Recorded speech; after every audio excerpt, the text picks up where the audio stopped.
Assalamualaikum warahmatullahi wabarakatuh. Halo teman-teman semuanya. Kami di sini dari kelompok 4 IKM 4D akan memaparkan presentasi dari kami mengenai materi Make Your Course Teori XY. Di sini kami ada 4. Yang pertama yaitu Angelia Putri, yang kedua Queen Nadira, ketiga Anissa Villa, dan terakhir Hajarul Asfaduddin. Nah, pengemuka dari teori X dan teori Y ini adalah uh, Douglas MacGregor di MIT Sloan School of Management pada tahun 1960-an. Teori X dan teori Y ini adalah teori motivasi manusia dan manajemen. Selanjutnya adalah definisi teori X. Teori X merupakan sebuah pandangan tradisional yang menggambarkan bahwa perilaku manusia dalam lingkungan kerja itu sebagai sesuatu yang telah membudaya. Jadi, pada dasarnya teori X memandang manusia dalam suatu organisasi dengan sudut pandang yang negatif dan berasumsi bahwa seorang karyawan tidak menyukai pekerjaannya, cenderung menghindari tanggung jawab, dan harus dipaksa atau diawasi dengan ketat untuk mencapai kinerja yang optimal. Next.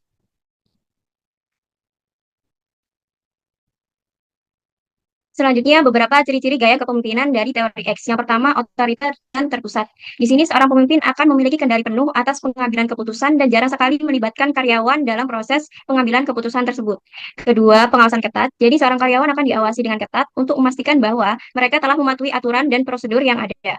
Ketiga, penggunaan hukuman dan imbalan eksternal. Dalam teori ini, motivasi karyawan itu didasarkan pada sistem hukuman untuk ketidakpatuhan dan imbalan eksternal seperti adanya bonus untuk kepatuhan atau pencapaian target.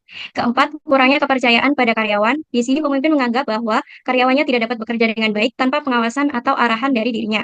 Dan yang terakhir, struktur hierarki yang kaku. Suatu organisasi dengan gaya kepemimpinan teori X biasanya memiliki struktur hierarki yang jelas dengan wewenang yang tegas di tangan atasannya. Next. Selanjutnya, contoh manajemen teori X. Kami mengambil contoh di sebuah puskesmas yang menerapkan teori X kepada bawahannya.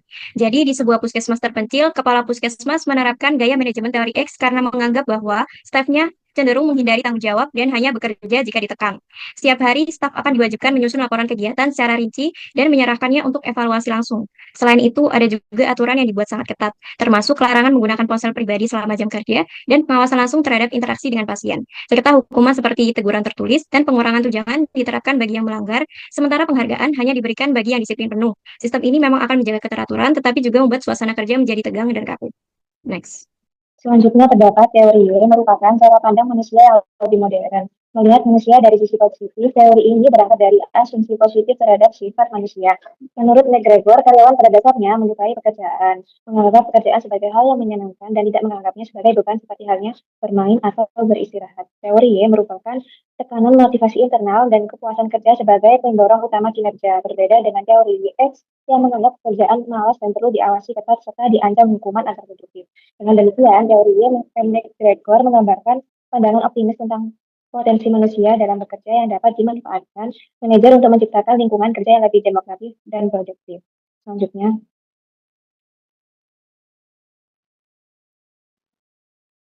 Selanjutnya terdapat ciri-ciri gaya kepemimpinan teori Y. Sebagai berikut, yang pertama memiliki pandangan positif terhadap bawahan, menganggap mereka pada dasarnya ingin memberikan yang terbaik dan berkontribusi penuh terhadap organisasi. Yang kedua, mendorong partisipasi dan keterlibatan karyawan dalam mengambil keputusan sehingga karyawan merasa memiliki otonomi dan tanggung jawab yang tinggi dalam pekerjaannya. Yang ketiga, terdapat mengedepankan motivasi intrinsik dengan memberikan penghargaan yang setimpal dan kesempatan untuk mengembangkan potensi diri. Kemudian terdapat mempercayai bahwa karyawan kreatif, inovatif, dan mampu mengawasi diri sendiri tanpa pengawasan ketat. Dan yang terakhir, gaya kepemimpinan bersifat demokratis dan partisipatif, memberikan ruang bagi karyawan untuk berinisiatif dan bertanggung jawab penuh terhadap tanggung jawab.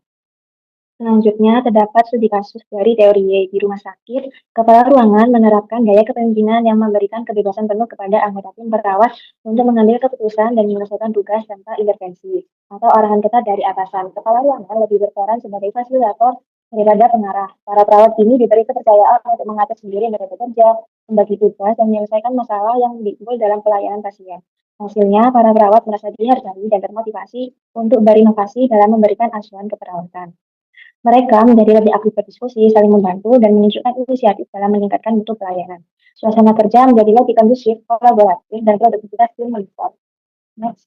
Selanjutnya, perbedaan teori X dan Y. Teori X di sini mempunyai sifat yang negatif, pesimis, dan juga pemalas. Di sini yang ditekankan adalah uang, keamanan, dan juga pengawasan. Dan dengan sifatnya otoriter, kontrol yang tinggi, dan juga selalu menginstruksi. Dan komunikasi di sini hanya terjadi pada satu arah, dari top and down. Dan untuk manajerialnya secara sentralisasi di manajer, dan untuk sifatnya kaku, formal, dan penuh tekanan. Sedangkan di teori X, di teori Y, positif, optimis, dan bertanggung jawab. Dan di sini yang diketekankan adalah aktualisasi diri dan juga pengembangan. Dan yang diajukan di sini partisipatif, secara demokratif, dan juga delegatif. Dan untuk komunikasinya secara dua arah, top and down, dan juga bottom up.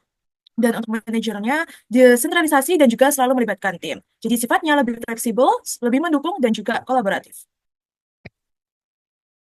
Nah, di sini menjadikan dari sifat-sifat tersebut dampak teori X untuk kelebihannya lebih cocok untuk tugas yang berulang. Dia itu cocok untuk pekerjaan pabrik yang tidak memerlukan sesuatu yang harus menekankan sesuatu. Yang ketiga, cocok untuk situasi yang krisis.